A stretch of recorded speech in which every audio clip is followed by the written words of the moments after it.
Okay, Boker Tov. Today's stuff is Daf Hay, and we pick up at the bottom of Daled and Bet, and we're still working through the debate of Rabbah and Rava, whether the reason of the Mishnah is because of the need for the to be able to ensure that the signatures are validated, and we're concerned that if we don't do it now, we won't. Aiding to Mekaimo, or whether to ensure that the get was written properly, the issue of Rabbah of Lishma. And the Gemara's worked through interesting debates in the Mishnah where it could nicely have fallen along those lines, but has managed to explain it according to each position. Okay, and the sort of the current outstanding question there with the Mishnah was why Eretz Yisrael had a special status that within Eretz Yisrael you don't have to say if it's all about witnesses. And the answer is, well, there's a lot of travel in Eretz Yisrael, either when there was Beis Mikdash or even now because of the Batei Din. So we now have managed to sort of defend each position. So now the word continues at the bottom of Galam Bet.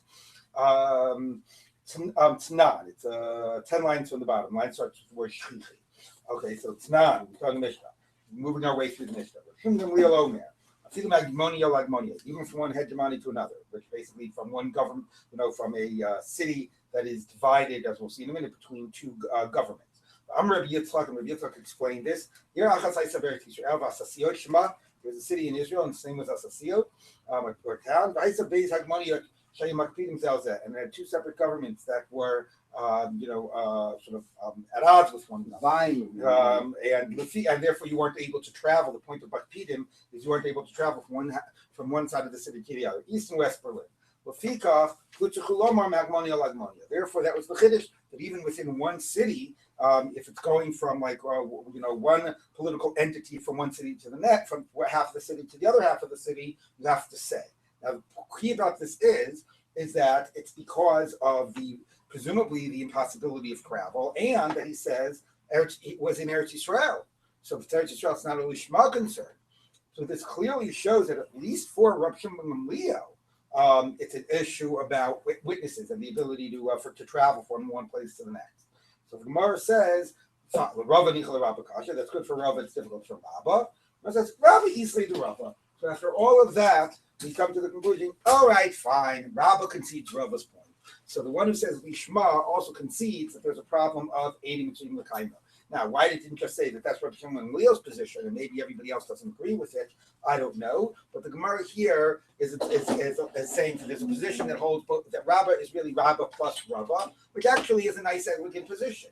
Because, there's two parts of the statement. The Fani Nichtav, where you care about how it's written, and the Fani Nechtam, you care about how it's signed. So let's say that those are two concerns. You care about how it's written because of Lishma, and you care about because of whether it's written Kafi Halacha, and you care about how it's signed because of Eidim Tzvim L'kaimo, whether there's going to be about validating the signatures. So now we have said that is Rabba's position. So if that's Rabba's position, if Rabba agrees to Rava, what are they debating about? And the answer is Rabba agrees to Rava, but Rava doesn't agree to Rabba.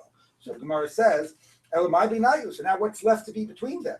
Okay, everybody would agree you need to have validate the signatures. So, for example, in one Medina and Chutz La'aretz, everybody in Medina Tayyam, everybody would agree you need, because even though they're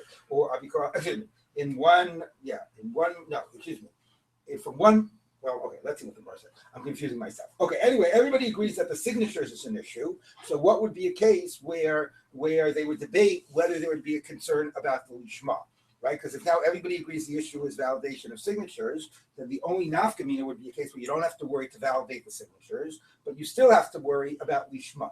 So what would be that case? So Elamai b'nayu, Igminayu das yu betray. That two people brought it. So two people are bringing it. They themselves are witnesses that the husband sent them.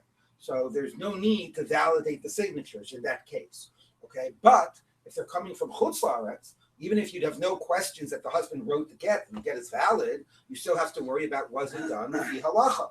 So that would be a case where there's no concern of signatures, but there is a concern of lishma. Inami, or another example is in the same country, in the same country in Medina Tayyam, where there's no concern about signatures because it's the same country and there's a lot of travel. But for Rabbah, there still is a concern of Lishma. Okay? So whenever there's a concern about validating signatures, everybody agrees you have to say it. Rabbah Islay to Rabbah. Rabbah's just saying, in addition, I'm also concerned of Lishma. So even in cases where there's no concern of signatures, I'll be concerned if there's a lishma problem, if it's a type of a chutz la'aretz problem. Like in Spain, where no Torah was ever learned. Exactly. We're talking about the time of the Gemara. Okay, so now the Gemara says, okay. Ella, you're repeating your comment that I missed yesterday when I gave Spain as my example of Medina. Yeah, okay, exactly. Fine. All right. So the Gemara says like this.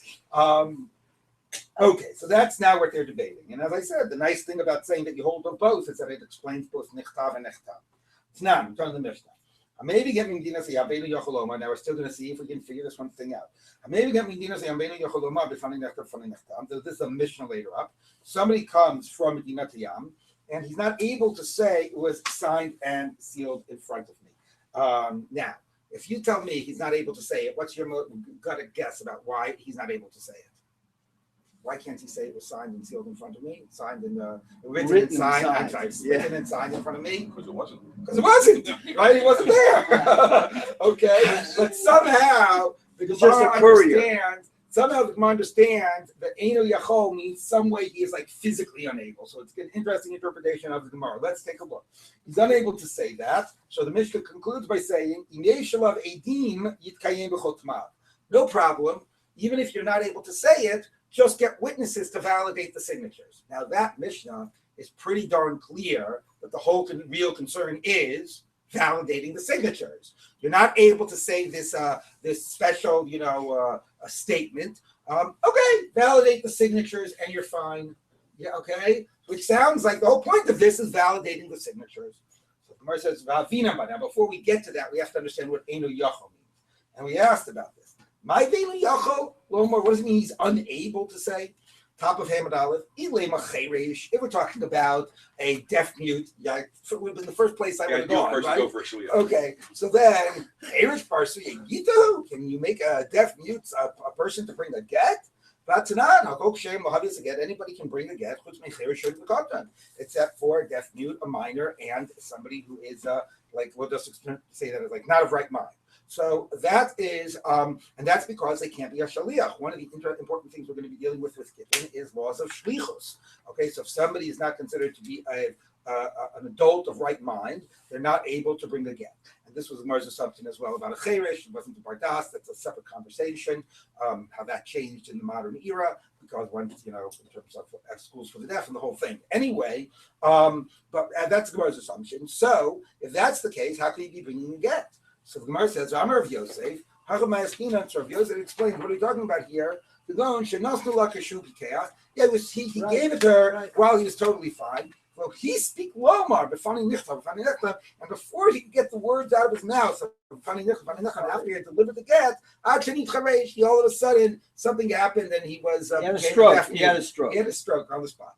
Okay, so that's the example. So therefore, that's why he's unable to say. It's very strange. Again, why just does not just say that he did not witness it. Anyway, or how about an easier answer? Look at Tosos. If you're already talking about a physical inability, why do you go to a cherej who's considered not a bardas? There's somebody else who can't say something who is a bardas, which is somebody who's just mute, right? The low boy the member could go to Elaine. How about somebody who's mute? Oh, Shalorok Sivas a get. Or somebody who just happened not to have seen it, okay, those would have been two much more easier explanations, and you wouldn't have to have this very extreme case.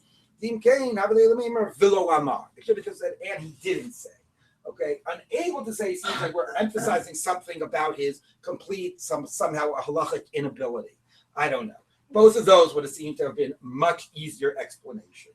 Okay, that either he's just mute or he actually didn't see. Either way, the point is somebody delivered a get and wasn't able or didn't say b'fani nichtav, and the solution is just go ahead and get witnesses to validate, which makes it pretty clear that there's only one concern going on here. Well, so it's dealing with the same problem. Yeah, this guy didn't see. That's what he means against it. Or if it has to be a physical inability, say he's a mute, not that he's a deaf mute.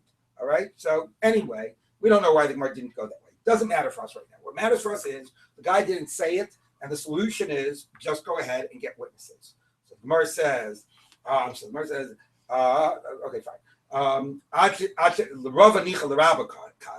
It's good for Rava because the only concern is witnesses, but for Rabbi it's difficult. Whatever happened to the Lishma concern? The Gemara says, What are we talking about here? We're talking about after in Chutz La'aretz, they learned the need for lishma, and the halacha changed. So it's very strange, right? You start out with this nice, big, fundamental debate about witnesses or it's about lishma. Then you have some pretty heavy evidence for about witnesses. So we say, okay, Rabbi holds of Rava, okay? But then you have even more evidence that it's not about lishma. So then we say, okay, well, Rabbi would concede that there became a time where lishma fell by the wayside. So basically, sort of saying, okay, so Rava sort of won. Okay, you have to say Rabbi agrees with him, and Rabbi even agrees that there was a time where his concerns fell by the wayside. Presumably that the halacha can change around this issue, which is something we're going to look at, which is does the need of from where you're saying and to say change, in changing circumstances. Okay, so we will see about that as we continue. But the Gemara here is at least conceding that, at least to some degree, it does. And now Rabbi really has completely become like Rava. Now, having said that, we will see when we turn the Amud, not to ruin the surprise anyway, that other Amoraim debate whether it's Lishma or about Eidim Mitzvim L'Kaimo, and some seem to say, really, it's only about Lishma, okay? Do not seem to have been, reworked through the Gemara here. And the question is, maybe some of these things, like you could say, and Tosfos at one point concedes, maybe it's Machlokas tonight. Like maybe, before anyway, the only thing that pushed us to say Rabbi agreed with Rava was a statement of Rabbi Gamliel. All right, so that was Rabbi Shimon Gamliel. That was Rabbi Shimon Gamliel. Okay, here you have a Mishnah. This Mishnah is pretty clear that it's all about the signatures. But again, that's why do we have to assume that all the Tanaitic material is all of one position? All right, but the Gemara here is sort of bringing it all together and saying basically Rabbi has turned into Rava. I will remind us that the evidence to point to Rabba's position is the emphasis on Eretz Yisrael. If it's all about witnesses, there should be no special emphasis on Eretz Yisrael. So the emphasis on Eretz Yisrael, that it's fundamentally when it comes from Chutz La'aretz, fundamentally in Eretz Yisrael, there's no problem. That's the big evidence that weighs for Rabba. So if you just look at what the evidence in front of you, yes, you've got a lot of stuff that says it's all about witnesses, but there is other things that makes Rabba say his position, the emphasis on Eretz Yisrael. But isn't this going back to that other point? In other words, it's moving more to a contextual rather than a formalistic position. In other words, okay, New York and New Jersey, with Lakewood. Well, that's what I said. Like that's not Medinat Hayam, but right, this is Chicago, and all of a sudden it's Skokie. The right? parameters might change. Now, how much they change case by case, every time, yes. Meaning, we'll continue to pay attention to that. But this is definitely showing you that it's possible the parameters change. And if there's a time when Mishma stops being a concern, for Rabbah, at least, it doesn't mean you don't have to say. That means that stops being one of the concerns. So, for example, all you would have to worry about in this case would be to validate it with witnesses. Mm-hmm. So now the Gemara continues and says the following, okay? So Rabbi holds of Rava, and he holds that there's a time in the Tanaitic period where his issue stopped being a concern, and all we're left with is the issue of Eidim. Okay, so the Gemara says, if that's true, Yachol Nami. So why does it sound like, we really should be saying B'fanei Nechtam, but in Nebuch, if you can't, then, it's okay to get to validate the signatures. Okay? Why don't we just say from the beginning? You know what? If you want to validate signatures, be my guest. That's even better, right? So why do we set it up like it seems like there's a preference to say B'fanei Nechtam if now everybody knows of Lishma, so that should no longer be an issue of concern. Just l'chatchila go ahead and validate if you want to do that. Everyone understand the question? Yeah? Like if it's structured like this, if it's really not possible to say it, then you could go ahead and validate the signatures. Well, if there's no longer a Lishma issue, just tell me. If you want to validate the signatures and instead of saying it, be my guest. So why does it sound like you're really supposed to say it? So the Gemara says, no. And here goes the issue about how contextual it is and how much does it change. Yeah. But we don't want to l'chatchila say you don't have to say it, because we want to l'chatchila keep things in their place. Initially, there was a concern of lishma. Who knows? Things got better. Things might get worse. Things do change. We noticed that they just changed recently. So therefore, you always need to keep on saying it. What we will say is, b'di'evet, if you're not able to say it, we'll acknowledge the current circumstances. Okay? But l'chatchila, we're going to keep things the way they used to be, and we want you to say b'fanei nechtam. But if that's not possible, just validate the signatures. The Gemara says, "Ihachi ena yachol nami." So if that's true, that we want to keep things the way they used to be, we should insist on it, even in the case where he's not able to say. Now, again, the obvious answer is what I just said. There's a little bit of a difference between the chatchila and the b'diavad. But the Gemara is saying, if you really want to keep things the old ways, even if you're dealing with this guy who's not able to say, there should be no out. The Gemara says no. Now, maybe this is why it was important to establish that we were not just dealing with a guy who didn't see, but that this bizarre case of the person who became a cheresh, that's a very unusual circumstance. And therefore, we could say that the fact that we insisted, like that we made a low plug, and we insisted that you continue saying it, even though there's no concern of lishma, we didn't apply that to bizarre cases. So therefore, that's why you don't have to worry about it in this bizarre case. I says, 1 minute. Every case that's unusual, you don't have to worry about it. But so the Gemara says, how about when a woman brings a get? It's not. A woman can even bring her own get, okay, which is very bizarre. How does she not, which is exactly the point, it is another bizarre case. How does she not become divorced the minute the get reaches her hand? And the Gemara says, well, it's a case that the husband said, I'm making you a shaliach to bring a get to yourself when you get to this town. Okay, so anyway, completely bizarre case. Okay, and that's okay. But he also has to testify. It was right in front of me. So therefore, how can you say, look, why don't we just say we don't no, that's the answer. Why don't we just say that we don't require this in bizarre cases? So just they're also just validate the signatures. Why do we require the b'fanei nichtav line? So the Gemara says, no.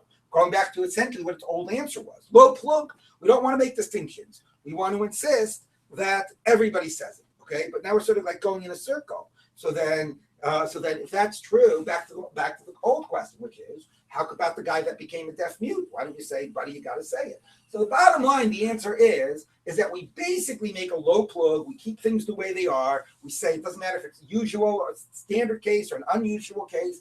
We don't want to let you just validate the signatures. We want you to say b'fanei nichtav because that was the old way of doing it, because that addressed the lishma concerns. And the reason the case of the deaf mute is different is because there's no option. And if you look, those just says in one line, this little tosfos, like 10 lines before they get wide, pirish b'shlichos tiyachol.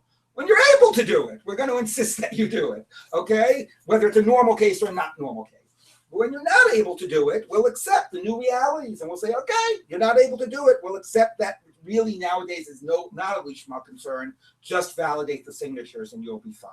Yes. The Talmud constructed the argument that way in order to lay these formal principles, because it's a bizarre comparison. A guy who is healthy and then suddenly in the middle of testifying has a stroke to a woman. Right. Women are shechiach. The other people are not. Bringing her own get, but okay. Yeah, the woman bringing her own get with a bizarre condition. Okay. All right. Anyway, moving on. The point. Yeah. Right. Yeah. The point is, l'chatchila for Rabbi, you're supposed to say it. For Rabbi, you're supposed to say it to keep things the old way because there was a lishma concern that might become one again. But when there's no choice, you acknowledge the current realities, and it's okay just to validate the signatures. Tosfos, of course, points out that this is so strange. Rava would say there's no lechatchila at all. Rava would, of course, be happy if you just validate the signatures and you didn't have to say it. So why does the Gemara think for Rabba it has to be a lechatchila? But anyway, that's what the Gemara is assuming. So now the Gemara says like this. Okay. So now the Gemara says like this. Okay. Baal Nami, how about by the husband? When there's not even a case of shlichut, when he's delivering the get himself. Alama Tanya, why do we teach in a brisa?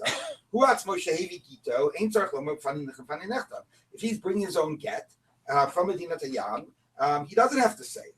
So, I mean, look, we understand again, there's no concern of signatures because he's not, he's bringing it. He's not going to claim it was forged if he himself is delivering it.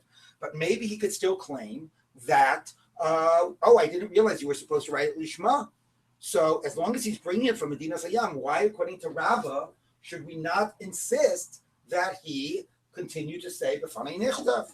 So, and if you tell me that they know the halacha, but let's be afraid that things will slide back. So why don't we continue to insist the husband say b'fanei nichtav? That's a good question. So the Gemara says, right, and this is not a case of eno yachol. but everybody understands this is a really good case. If for Rabbi, you're telling me we want to keep things the old way and continue to say b'fanei nichtav because of lishma concerns which might resurface, okay, then when a husband delivers again, he should have to say b'fanei nichtav, because even though he's giving it, he has to tell us that it was done lishma. Why do we not require that? So the Gemara says like this. So the Gemara says, no, says the Gemara. The reason you have to say is Dilma Asiba Ma'aro Pasulei, because we're afraid the husband is going to challenge it and he'll invalidate it, which means we're not. Remember the first half of the Gemara? We're not really concerned it was done Shalom Lishma. We basically don't even. It's not even like It's like even a miuta de miuta. It's like the tiny littlest concern that it was done Shalom Lishma. It's not a real concern. The real concern is that the husband will use that as an excuse to challenge the get.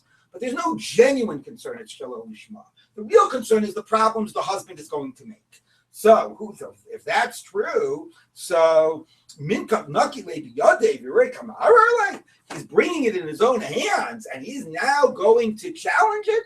Like if he himself is taking the effort to deliver it himself, and he's also putting himself out there, publicly as the one who gave it. If it all happened outside of me, some shaliach went and delivered it in my name. I could say, I don't know what was happening, and I can raise challenges because I'm not personally involved.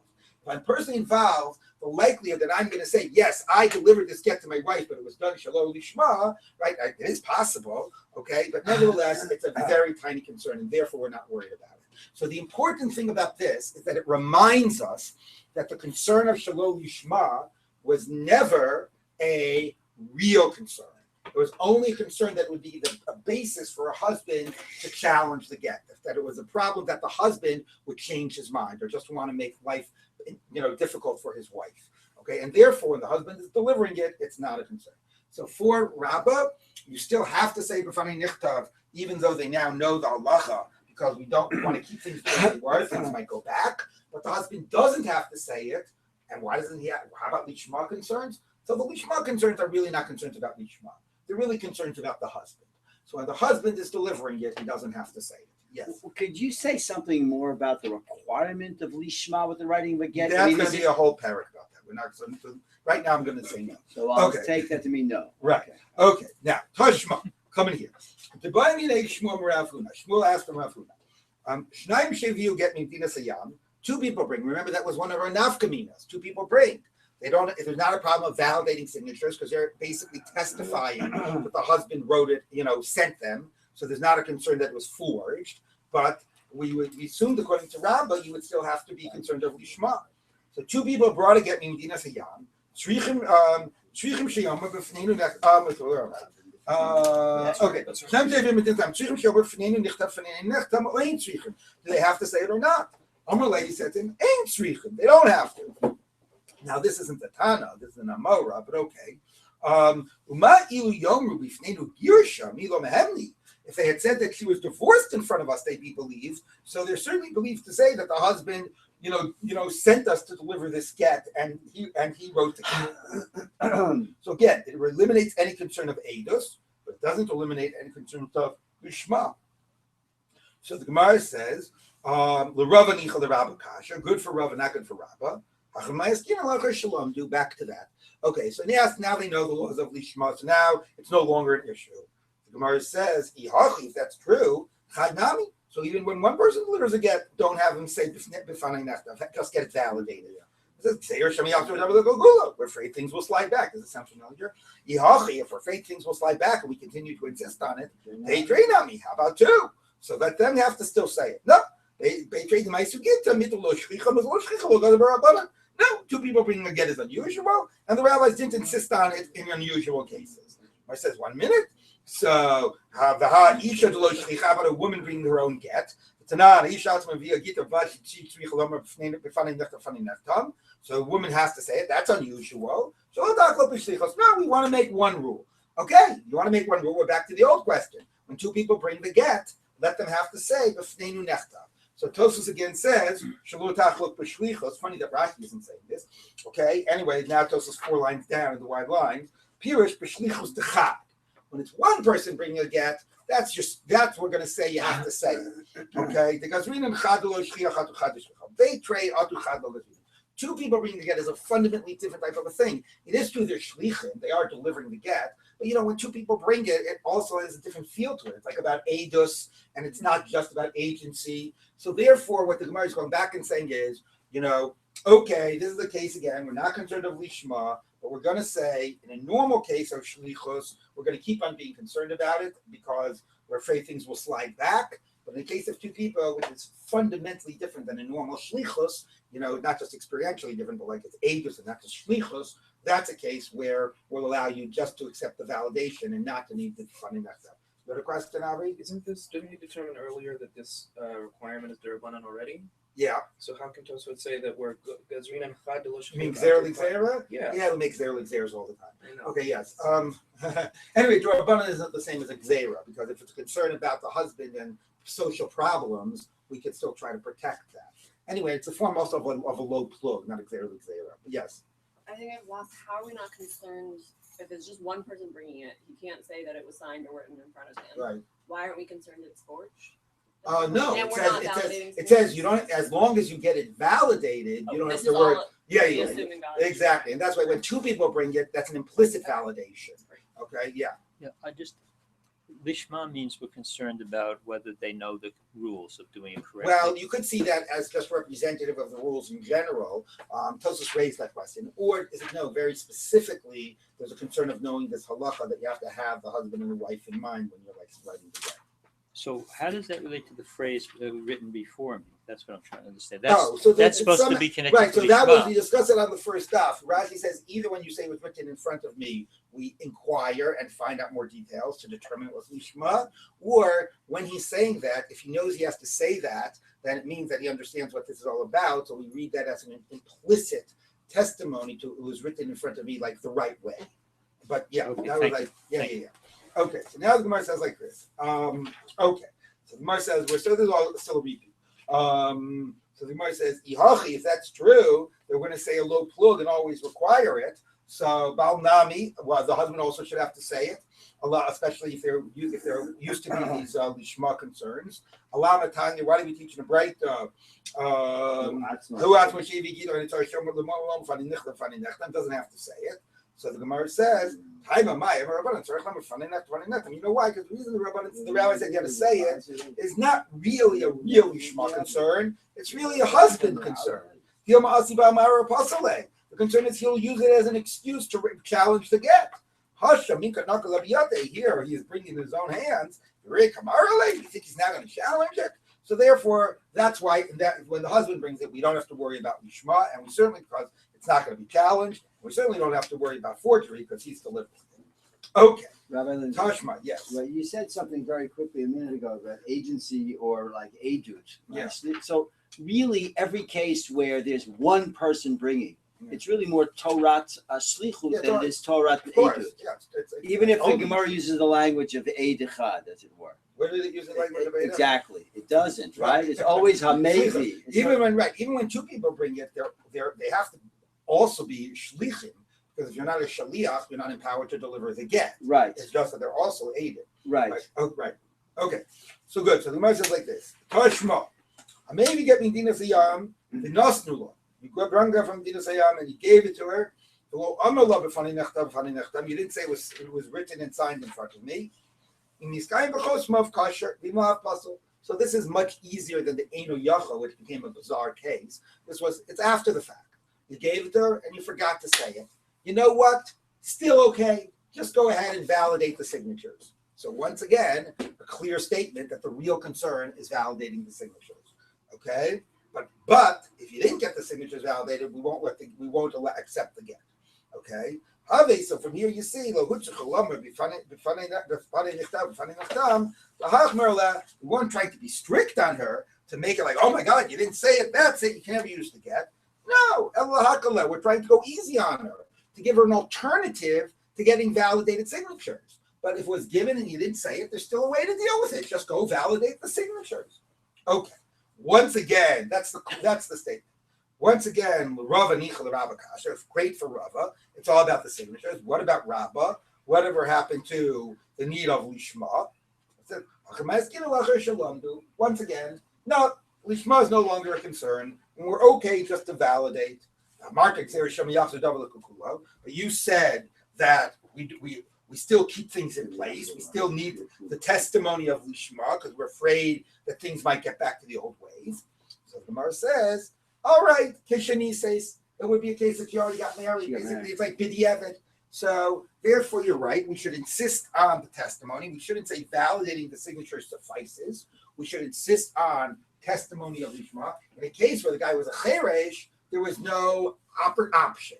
But here, where he could have, said it, he could have seen it, he could have said it, he was being sloppy.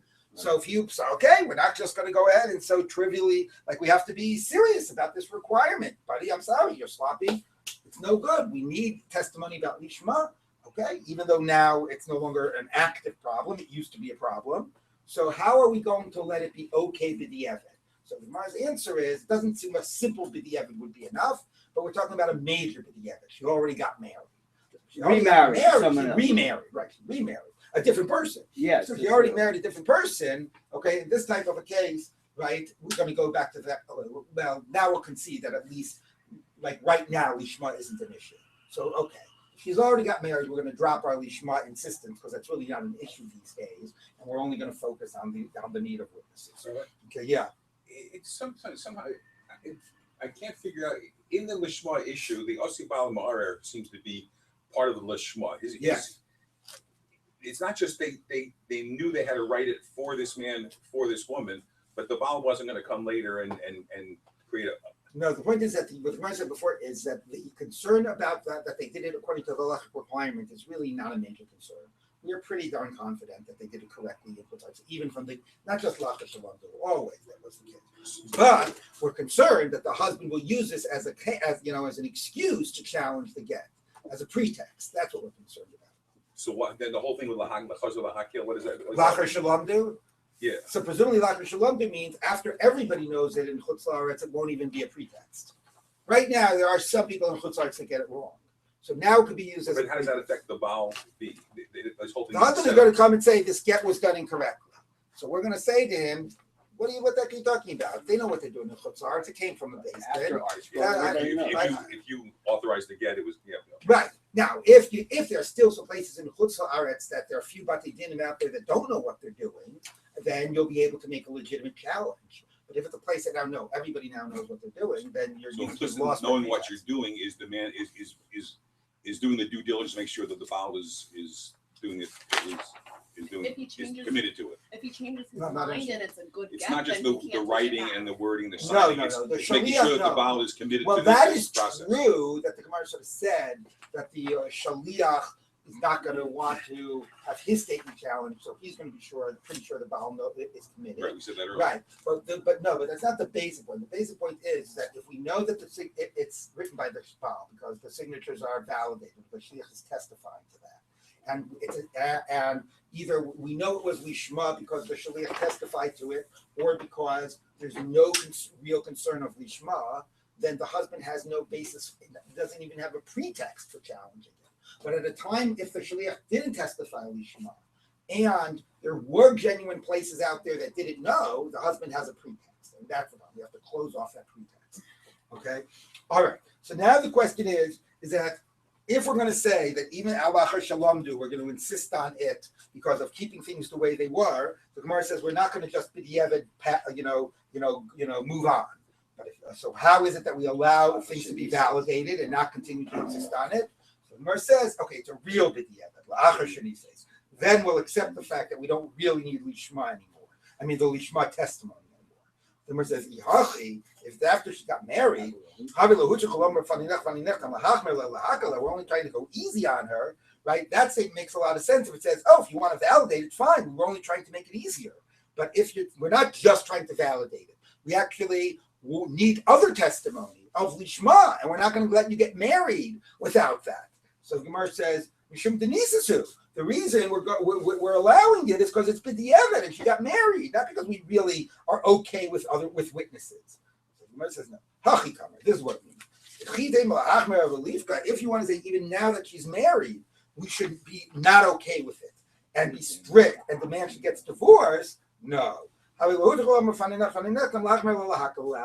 end of the day, this statement is not going to be so strict on her to force her to get divorced because the need of lishma testimony is not so great. Okay, still, it's a much weaker read of that point. The point is much more simply said is, you want to get witnesses, be my guest. We're only trying to make things easier, right? This way it's sort of saying, oh, well, we're not going to be so strict about the funny nectar. If you already got married, and we know that it's validated, then we don't have to be so strict about the lishma testimony. Okay, and now the Gemara adds. Now here, Rashi takes out the words ibai sema because it has them, and I'm going to read it with ibai sema because I think it's a more satisfying read. And ibai sema, so that's one explanation, okay, which is that she already got married. But ibai sema, if you want, you could say that the following. I'm sorry. That's after she got married, but we're talking about a special case of la'achar shalom. But ibai sema, if you want, you can go further and say, look, the whole reason that we were concerned was that the husband was going to come and invalidate it, the pretext. Look, the husband isn't challenging it. Why are we going to make problems? So we're not trying to make her life difficult. Now, what Tosfos said, right? So that's actually a better read of the statement. Right? The statement is like they're saying, look, we were not trying to make her life difficult. We weren't trying to lahachmer aleha. It wasn't like we said, oh, the get might not be good. You might not be able to get remarried. No. We're not trying to make her life difficult. We're trying to protect her against a possible challenge from the husband. Okay? So since the purpose of it was to protect the interests of the woman, it's a very interesting way of looking at it, right? Are we trying to protect halacha? Oh, can't let this get be given. It might be puzzled. Okay, if that's true, then we have to worry about that after she got married too, right? Because we're concerned that the get really might be puzzled.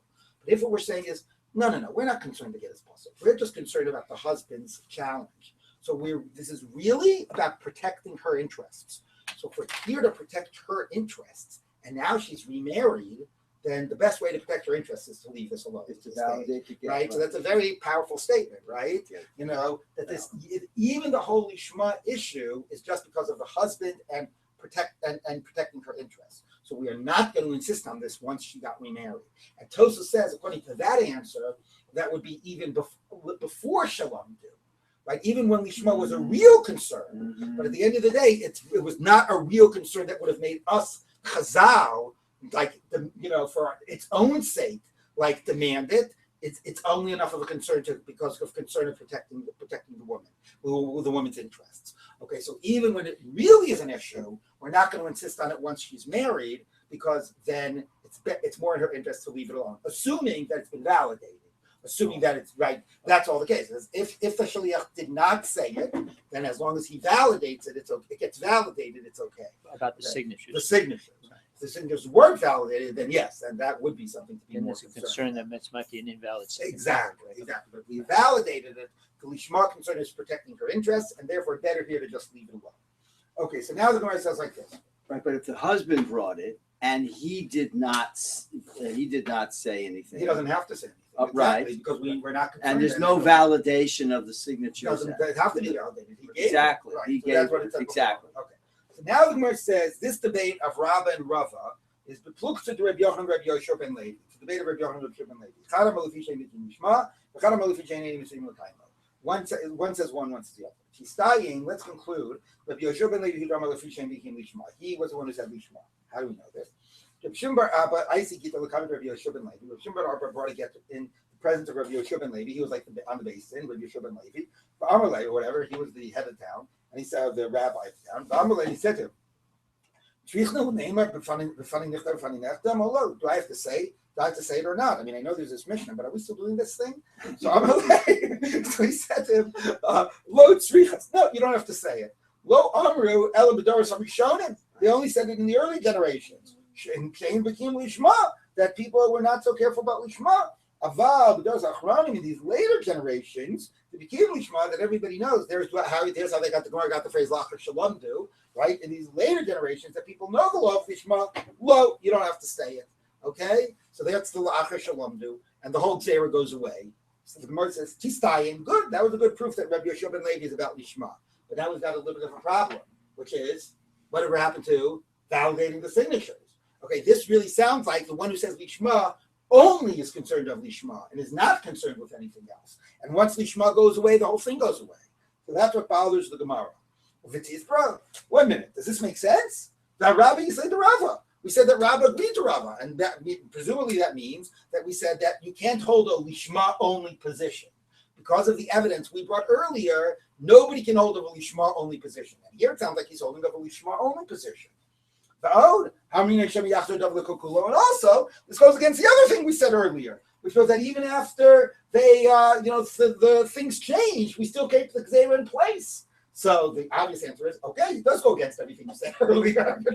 There really is a position that only holds that Lishma, does not hold, and holds that things can change. But the Gemara says, no, we made our whole argument earlier. We came to those conclusions. How do you explain what's going on here? That he seems to only be worried about Lishma. So the Gemara says, here's how the Gemara answers that problem in one stroke. He wasn't alone. It was actually two people bringing in the get. Okay? The reason he didn't mention the other guy with him bringing the get, because if you got Reb Shimon and John Doe, you're not going to say, Reb Shimon and John Doe, the Lubavitcher Rabbi and Chaim Yankel came to brought a get, right? So raised from the grave and brought a get. Anyway, so all right, so you didn't mention the other guy, but how does that solve the problem? Because if there's two people, there's no need to validate the signatures, right? But what about the fact that even if things change, we keep the Gzeira in place? But two people, remember, it's lo shchiach. Two people is not a classic case of shlichus. So we have managed to solve that because since we laid out earlier that when two people bring a get, even according to the old Rabbi, you say to Rava, and the Gzeira is still in place and all of that. Takes it out. Then two people bring a get, you don't need to say it. It takes it completely out of Torah to Slichut and into Torah to Edut. Well, I would like out of Slichut.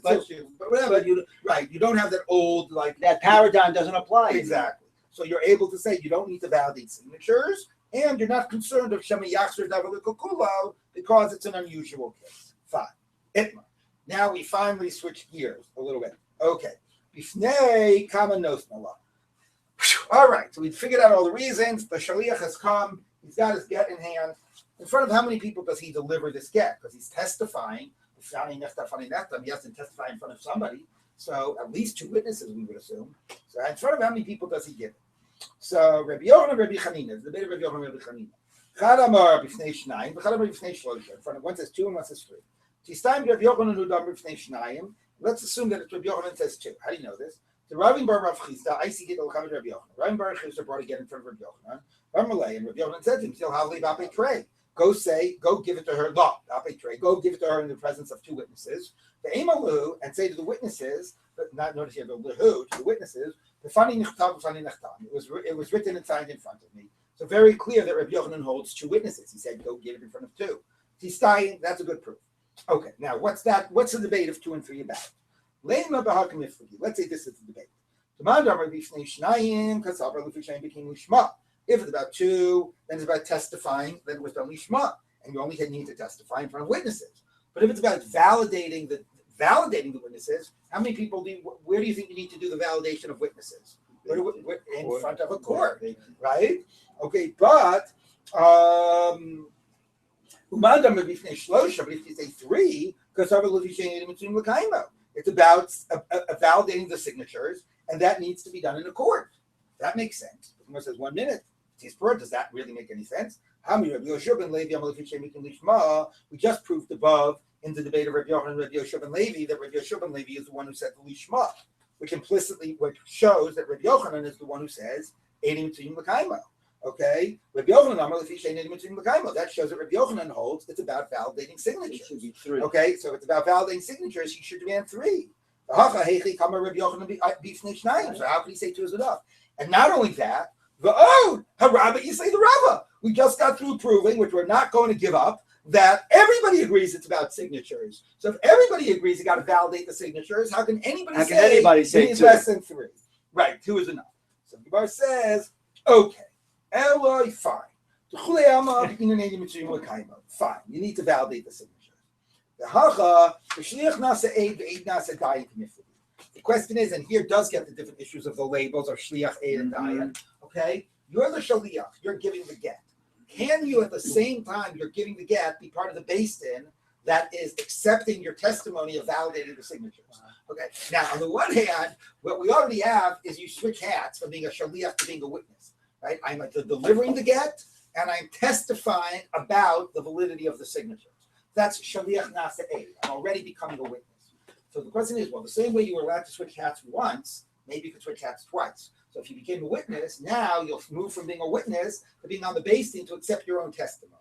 Now, that of course seems completely absurd, but maybe it is something that we allow when like a special case like this, and it's only a Rabbanan case and so on, right? The right, so you don't need to validate the signatures. So that's what we're going to look at. So one guy counts as two, so you get three.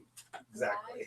We don't got this. Oh, I'm both a shliach and Yeah, aid, exactly. So It's a double dip your identity. Right. Why would we go to them being on the beis din? Why isn't it just a question of can shaliach also be an aid? Well, he definitely is an aid because he's testifying to the validity of the signatures, right? Okay. And now the question is, how could it be that you only need to deliver it before 2 if you need a beis din?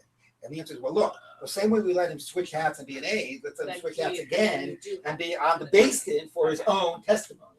Okay? So the Gemara says like this. Okay, so the Gemara says like this. Mandamar reminds me of some, I can't put my finger on it. It reminds me of some like Bugs Bunny cartoon. Right. Yeah. Like, you Like, switch hands yeah, and they go back and forth. Right, exactly. All right, so the Gemara says like this. Okay, the Gemara says, Mandamar between Shnayim, if you hold to Kasavar, Shliach Nasa Eid, Eid Nasa Dayan. The same way you can become an aid, you can also become a dayan for your own testimony. Mandar, if you think Gimel, if you think 3, because our shliach nasa aid, Eid Nasa Dayan. No, you cannot become a dayan for your own testimony. Okay, that makes a lot of sense. But the Gemara says 1 minute. But we know that the accepted halacha is that for rabbinic types of testimony, which validating signatures is a rabbinic testimony, so Eid Nasa Dayan, actually you can, however bizarre that sounds, we actually know that it's accepted halacha that it would be possible for in the case of validating signatures for the guy who testifies to be on the beis din.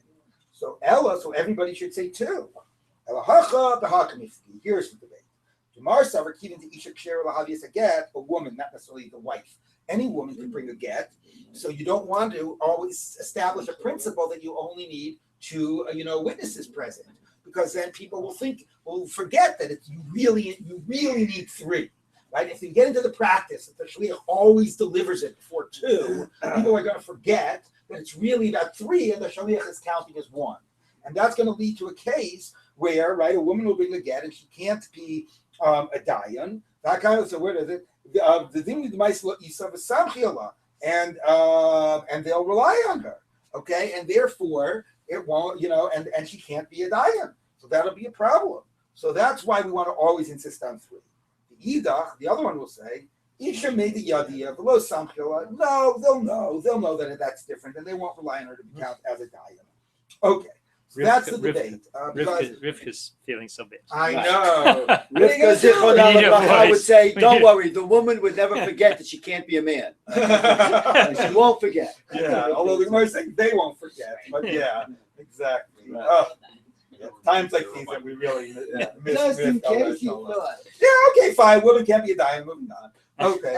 Anyway, Tani Kavah say to Rabbi Yochanan. We thought like Rabbi Yochanan that you need 2. It's only 2. Maybe get Mindina Sayam. Nosnulan gave it to her. Amarla, but Fani Nechta did not say it. Yotzi, Vlad Mamzer. So now we first get a very harsh statement. Divrei Rabbi Meir. Rabbi Meir says it gets invalid if this wasn't said, and the kid is now a mom. If he got remarried, whatever the consequences are. But remember, before we said that the evidence would be fine, etc. Rabbi Meir is super strict. I don't care if she's married and has kids. The divorce was invalid, rabbinically at least, and the kids are mamzer. So the Gemara says, the chamim 1 minute. But they disagree. No. Ain't about mamzer. Please. We are not making the kid a mamzer. Now, Kate said, Yaza, what do you want to do if you want to even allow her to get married b'chatchila? First of all, b'diavad, the kid is not a mamzer. Okay, let's just start with that. But number 2 is, what do you want to do for b'chatchila? You want her to allow her to get married with this get, and the guy didn't say, how can you address it? So we've already learned you can validate the signatures. Well, let's say you can't find witnesses to validate the signatures. Is there a way you can fix it after the get has been delivered? Okay, other than finding witnesses to validate the signatures. So here's what you can do. Kate said, Yasa, how can you fix it? Yes, it has to be said at the time of delivery, but just deliver it again. Okay. Now a little bit of the problem is, but she's already divorced. If I delivered it once, but it's sort of like a mimanavshach. If rabbinically we don't see that as a legit, the right that she's divorced, and you don't have to say it. If rabbinically we don't see that as a legitimate delivery of the get, you'll do it again with saying it. And what if she got married before you read? Well, the kids won't be mamzerim. Whether they're going to at that stage, what else might be the consequence, we don't know. But the Chachamim saying the kids are not going to be mamzerim. Let's start with that. Okay, this is only a rabbinic requirement. All right, but regardless, if you want to allow her to get married l'chatchila, you just go ahead and give it again and say it. Yes. And Tosos raises the question, right? When is the time when you can know when you have to do a re-giving of it? Because this makes it sound like, why not just say it now? Oh, I forgot to say it yesterday. I'll just say it now. So it sounds like it has to be said at the time of the giving. So presumably it means like a concomitant with the giving. So Tosos says, but 1 minute. Remember the Gemara in the previous stuff said that the guy, after he gave it, all of a sudden became a deaf mute. So that sounds like you could give it after the giving. So it says, well, maybe toch k'dei dibur, maybe, trying to figure exactly what constitutes during the time of the giving is not being precisely defined. If you look at this little Tosfos, it says, Mikan mashma detzarich lomer b'shas nesina. You can't say it later. You have to, right, take it away after her. Right? Meaning Tosfos' point is, if you think about the scene, it sounds like the get is still in her hands. It's not like it's tomorrow. It sounds like the get is still in her hands. And you say, oh, take it back. I don't understand. The get's still in her hands. Let me just say it now. No, it has to be said mamish at the time of being given. Okay? But Tosfos says, it is though true that toch k'dei dibur would be okay, the mahani, like a second after. Okay, so if mamish a second, 2 seconds after is okay, but 10 seconds after, no, you got to re-give it.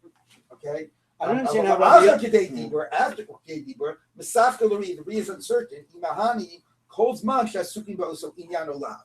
Let's say they're still talking about the get. Would that be enough to be considered during the giving of the get? Right, you could be held right. So the scene of Yitlena Himena sounds like they're still standing there. So it sounds like not too late, not too far after the giving, it's too late. But when is that too late time? Is the too late time after 3 seconds? Or is the too late time after they've stopped dealing with get issues? When they start talking about, okay, what movie are you going to see tonight? That's when it becomes too late. If they're still talking about get issues, maybe it's not too late. So we don't know exactly what the time is. Okay, Ola. Now, how about before the giving?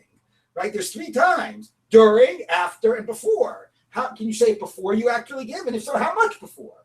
Okay, so he says the kodem yasina b'safka l'rinami imahani miditnan etc. Okay, so we don't. So its cousin is exactly timing this. During, definitely yes. Immediately after Tokei Dibur, definitely yes. Anytime before or after that, like not exactly clear. Anyway, back to the Gemara. The Gemara is bringing this out to prove the basic point of give it to her bifnei shnayim. That it says that you re-give it in front of 2 makes it very clear, like with Yochanan, that it's about 2. Okay? So that's why we brought this down. And now we'll just end this point. Just because of that, the kid's going to be a mamzer. I mean, even if you get validated, and even if he's got remarried and got kids, you're going to say the kids are mamzerim? Yes. Rameir goes according to his reasoning. Rameir used to say, anybody who changes from basically like the coinage, that the Chachamim coined, like we say coining a phrase, right? The way they created a mold, and you have to operate within that mold. And if you step out of that mold, got to get divorced and the kids are moms. Like any mistake is a traumatic mistake, is a bid'evid mistake. Okay? And we will stop with that right now. Perfect end of a discussion. Pick up with this on. There's something I'm missing. How Rabbi Yochanan come along right now, right?